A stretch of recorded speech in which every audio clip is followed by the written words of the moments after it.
organization that was created for African Americans to start focusing on 7 principles which came and originated from East Africa on to be positive, to think good about who they are and what they do. And so the story that I'm going to talk about is tied into unity. It's called Emoja. And so I do this around the December 26th, which it starts. So it's very important, but I want you to know that it started in 2011 in Ogden, Utah, at the Newgate Mall, is when I walked into his store and I noticed his long curly locks that he had and his beautiful sparkling Colgate smile. And as he stood up, my head went towards the sky.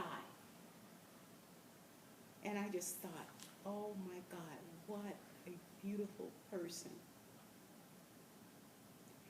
And well, he stood up and then he said to me in his sparkling, velvety voice, "Hi, Auntie." And I said, "Hi, Tanaka." And as Tanaka was showing, and as he said, "Hi, Auntie," I looked around at my daughter and my granddaughter, and they looked at me as to say, "You didn't tell us that we had more cousins."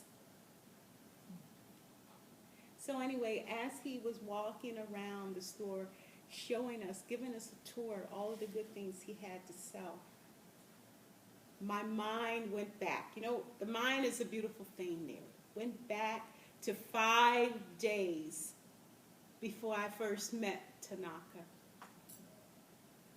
It was in the year of 2000 that I first seen him at the store, but it went back, my mind went back to 1980. And my husband died at an early age. So I decided to relocate my family to Utah.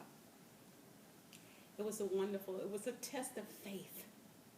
It was right here, a test of faith in my heart. To make this travel somewhere I had never been before, and I'm going to relocate my 3 children. Well, I'll tell you, it worked out really great. It was the night before we left that my family members gave us a going away party. We had so much fun, it was awesome. My son, Jerome, my daughter, Lisa, and my baby son, Warren, and I had so much fun. We stayed all night talking about the stories of the fun times that we had in life. And I just thought it was so awesome.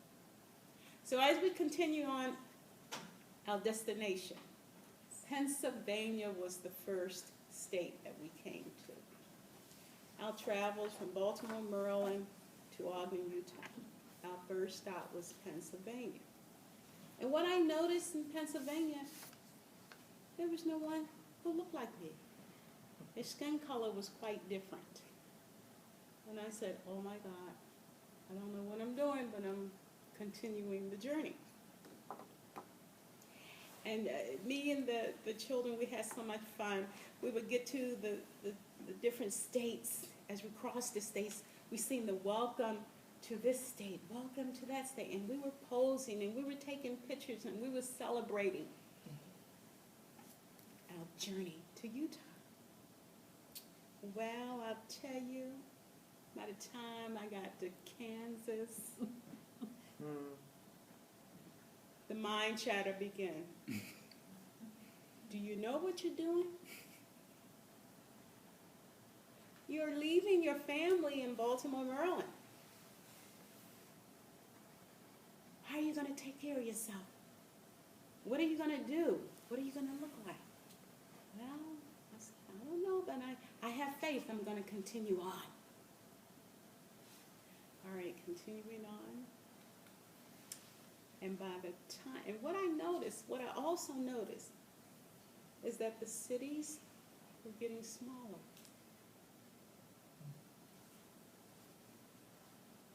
and the road was getting larger and longer.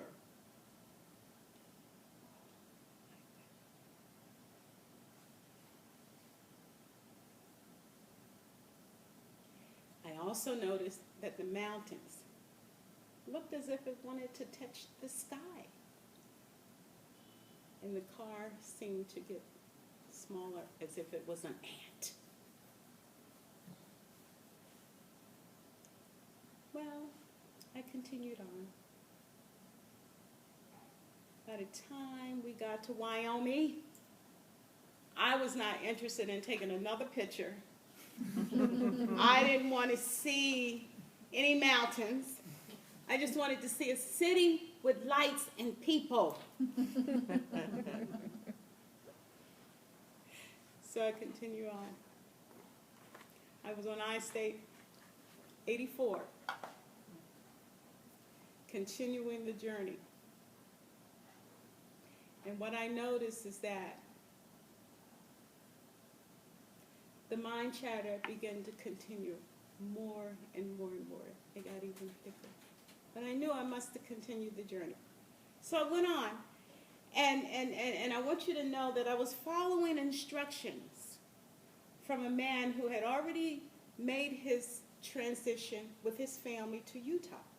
So I was on the path of connecting and understanding what was going on. And as I continued to drive, I noticed that the mountains were getting smaller. And as I went on the straight road, I seen a man with a child. And they were leaning against a blue and white truck.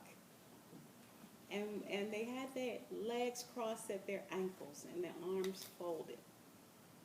And as I got closer, I said, oh my God, that's William Beard. And that must be Tanaka. It was so great. Well, by that time, my mind is back in the store with Tanaka. And as I thought about him as a child and how handsome he was, how he had grew up, and he still had that genuine smile, I just thought, oh my God, the Beards, they are my extended family. They're my extended Utah family. It was just like they were earth angels for me. Well, I can tell you, I often think about that experience because more keeps coming and coming for me. And I can tell you, have you ever heard of an African proverb, it takes a village to raise a child? Well, I see America as a village.